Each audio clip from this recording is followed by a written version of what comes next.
Welcome to equity Bloom. आज के इस सेशन में हम डिस्कस करने वाले हैं मार्केट स्ट्रक्चर के बारे में। मार्केट स्ट्रक्चर एक काफ़ी इंपॉर्टेंट कंसेप्ट है प्राइस एक्शन में। मार्केट स्ट्रक्चर एक काफ़ी इंपॉर्टेंट कंसेप्ट है जिसके थ्रू हम एक स्टॉक की लाइफ साइकिल प्रेडिक्ट कर सकते हैं।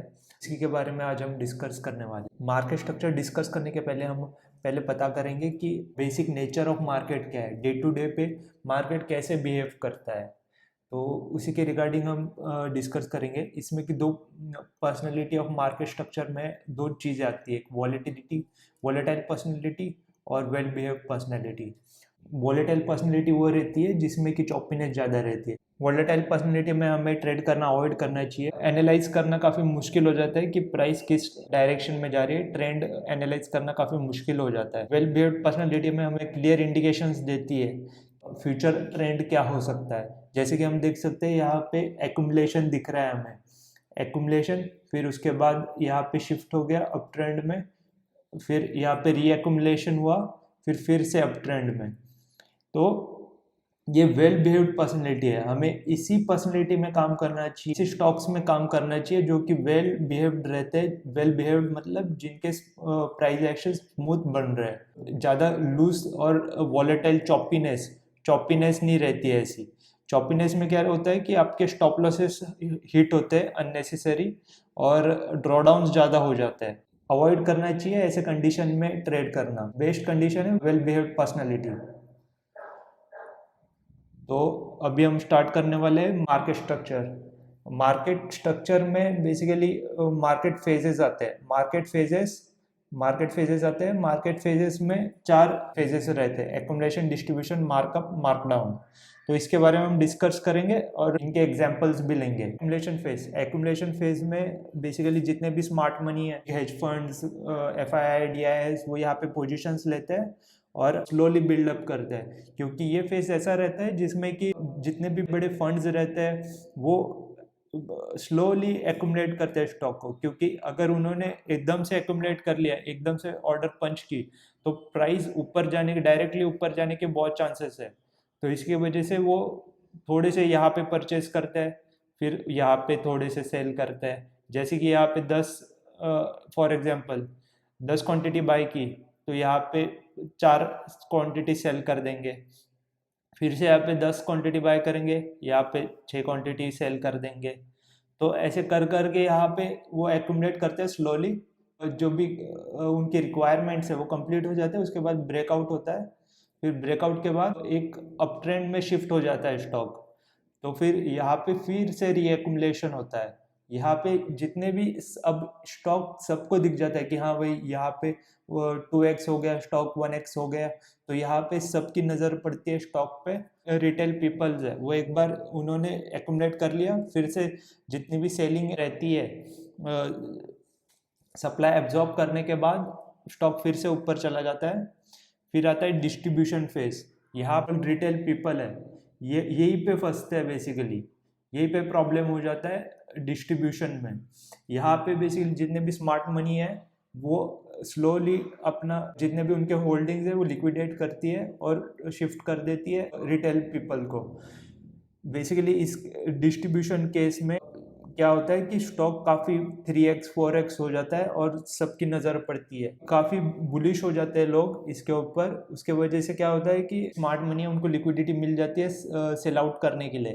तो वो सेल आउट करते हैं और यहाँ से जितने भी नॉर्मल रिटेल पीपल है वो फंस जाता है और यहाँ पे ब्रेकडाउन होता है। ब्रेकडाउन के बाद रीडिस्ट्रीब्यूशन होता है। नॉर्मल रिटेल पीपल है वो ये होप करते हैं कि नहीं प्राइस फिर से ऊपर आ जाएंगे, एवरेज डाउन करता है। पर इस केस में एवरेज डाउन कर फिर से वो लिक्विडिटी प्रोवाइड करते हैं। जितने भी एफ आई डी आई है वो अपना जितने भी रिमेनिंग पोजीशंस है वो यहाँ पे सेल करता है। यहाँ पे क्या होता है कि सप्लाई ज़्यादा हो जाती है और डिमांड उतनी आ नहीं पाती, तो प्राइस नीचे चली जाती है। एक लेवल के बाद प्राइस स्टेबल हो जाती है और यहाँ पे फिर से एक्यूमुलेशन स्टार्ट हो जाता है। तो ये ऐसी साइकिल चलती रहती है। फिर इसी को कहते हैं मार्केट फेजेस। ये काफ़ी इंपॉर्टेंट कंसेप्ट है प्राइस एक्शन में। इसी के थ्रू हम पता कर सकते हैं कि स्टॉक की लाइफ साइकिल कैसे होगी और उसी का हम एडवांटेज लेके एक्सप्लॉइट कर सकते हैं। तो इसी के हम एग्जांपल्स लेंगे। लोरस लैब से स्टार्ट करते हैं।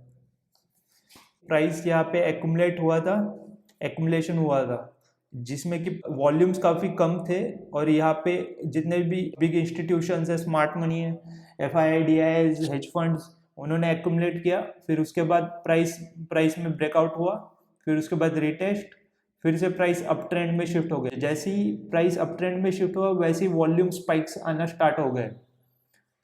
इससे क्या इंडिकेट करता है कि स्ट्रॉन्ग हैंड्स पार्टिसिपेट कर रहे हैं अप ट्रेंड में, वो और पोजीशंस बिल्डअप कर रहे हैं अपनी। प्राइस रीएक्यूमुलेशन जोन में चली गई है, यहाँ पे रीएक्यूमुलेट किया और जब भी रीएक्यूमुलेट किया तो कंसोलिडेशन वॉल्यूम्स देखिए कितने कम थे। बाद प्राइस ब्रेकआउट आया, प्राइस ब्रेकआउट जैसे ही आया तो वो हायर वॉल्यूम पे था। मतलब क्या, जितने भी बिग इंस्टीट्यूशंस थे, जितने भी स्ट्रॉन्ग हैंड्स थे मार्केट में, उन्होंने पार्टिसिपेट करना स्टार्ट कर दिया और फिर उसके बाद फिर से रीअलाइंड हो गए अपने मेजर अप ट्रेंड के साथ। डिस्कस करेंगे यहाँ पे न्यूलैंड लैब्स 2017 में टॉप आउट हुआ था, उसके बाद कंटिन्यूसली ये स्टॉक डाउन ट्रेंड में था।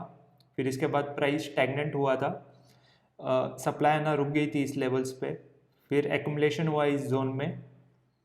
फिर एक्यूमुलेशन के बाद यहाँ पे ट्रांजिशन फेज था। ट्रांजिशन फेज बेसिकली उसे कहते हैं जब प्राइस स्टेज 1 से स्टेज 2 में ट्रांजिट करते हैं, उसको ट्रांजिशन फेज कहते हैं। तो यहाँ से प्राइस स्टेज 2 में मार्कअप फेज में शिफ्ट हो गया। तो यहाँ पे जब ये शिफ्ट हुआ तो वॉल्यूम्स काफ़ी हाई जनरेट हुए थे। तो ये जो वॉल्यूम्स थे वो big institutions, smart money generate करती है, वो रिटेल पीपल जनरेट नहीं कर सकते ये वॉल्यूम्स। सारा खेल सप्लाई एंड डिमांड का रहता है।